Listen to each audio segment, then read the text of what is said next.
story in Diablo 4 will appeal to both new players and hardcore Diablo fans. And when writing this next chapter, we really wanted to return to our darker roots.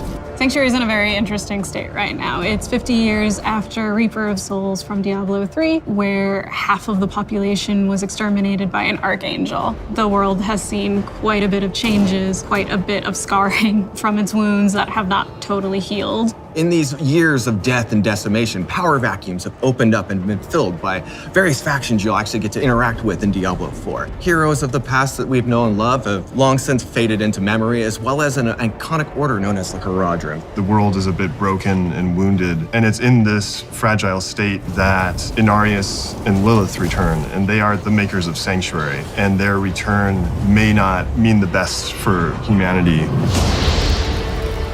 Before Sanctuary was created, the heavens and the hells were battling each other in a non-stop war. Our Sanctuary was created by disenfranchised rebel angels and demons that wanted out.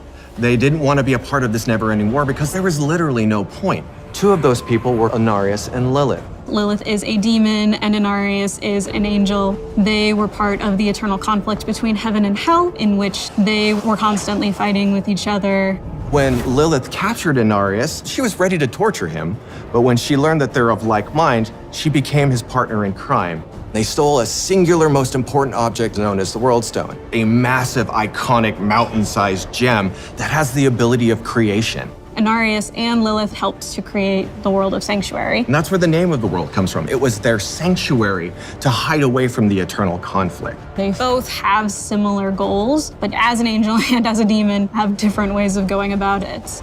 Inevitably, it wasn't going to last. They've clashed multiple times throughout the history of the Diablo universe, and the last time they met, Inarius banished Lilith from the world and locked her in this realm of darkness. We wouldn't see Lilith again until the cinematic By 3 They Come, when a mysterious figure pulled her back into Sanctuary and set her loose on the world she helped create.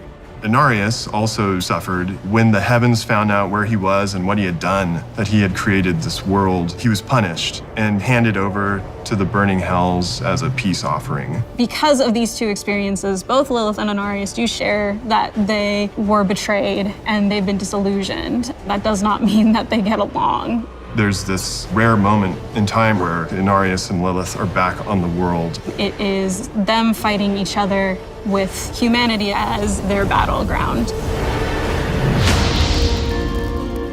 When the story of Diablo 4 begins, this wanderer is trudging through the snowstorm in a place called the Fractured Peaks. Really, they're just looking for some shelter. The player character in Diablo 4 is whoever the player wants to be. Are they running from something? Are they running to something? What kind of a person are they? We leave that up to them to decide. They are seeking refuge from this blistering cold that saturates everything within the Fractured Peaks. They find a cave, and it is that moment where they're pulled into the bigger events of Sanctuary, these monumental moments that will be taking place that will shape and shake the world.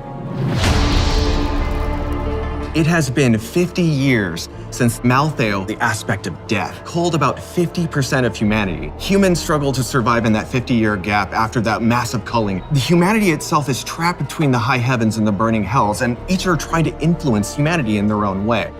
The player is asked to save Sanctuary by a specific character that we actually remember from Reaper of Souls. His name is Lorath Nar. Lorath in Diablo 4 is not the same Lorath from Diablo 3, Reaper of Souls. He's a changed man. He was a member of the Haradrim. And the Haradrim is this secretive order of scholars and mages who protect the world from demons and other supernatural threats. Lorath is much older and weathered from the things that he's seen. He is struggling with who he is with the Haradrim and even without the Haradrim. When Lorath learns of the player's interactions with a being that he remembers very well, he pulls him into this mission to stop Lilith. They will need to try to figure out a way to survive in the world of Sanctuary in all of its turmoil since Lilith has come back. We have a lot of new characters that you'll be experiencing in the world of Sanctuary. One of them is Prava. She leads the Cathedral of Light. The Cathedral of Light is a militaristic faction led by Inarius. Inarius is the ultimate supreme leader, but she handles the day-to-day. She acts as a bridge between Inarius and the other followers of the Cathedral of Light.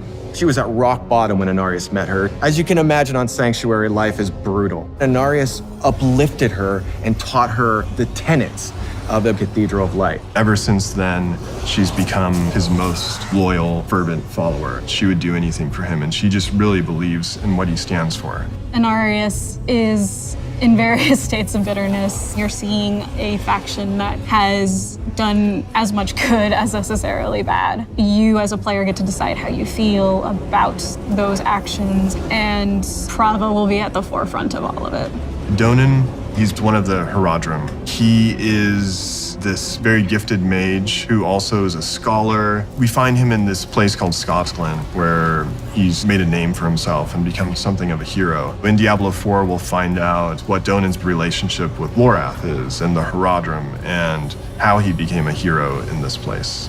Neyrelle is this young adventurer. She has traveled the world with her mother, looking for lost artifacts. She's spent her life going through old ruins and reading old texts and learning these arcane things. Together, they're searching for the remnants of the Herodrim. They believe in finding that, they'll find some purpose. She is someone who is very intent on stopping Lilith, so she becomes a very strong ally for you and for Lorath throughout the game. It's through her actions that Lorath and the group that you will follow will come to contend against Lilith. Something that we tried to do from a narrative perspective is create people that are living in a very dark place, but still trying their best to live. They'll have some scars, but they also have these pieces of beauty and humanity. We wanted to ground them in the circumstances of the world and make them feel real and relatable. With Diablo 4, you're very much watching a tragedy unfold. It's definitely a story that we wanted to create around people, not just the apocalyptic elements that surround the story. And that's something that we really sought to bring to you as a part of the Diablo narrative. Lilith is free, she has some followers, and she's back on her old business. She's gonna corrupt us or try to turn us to her side for her own ends. The story of Lilith and Inarius is the darkest story we've ever told, and it expands the mythos of Sanctuary and the lore of the series like never before.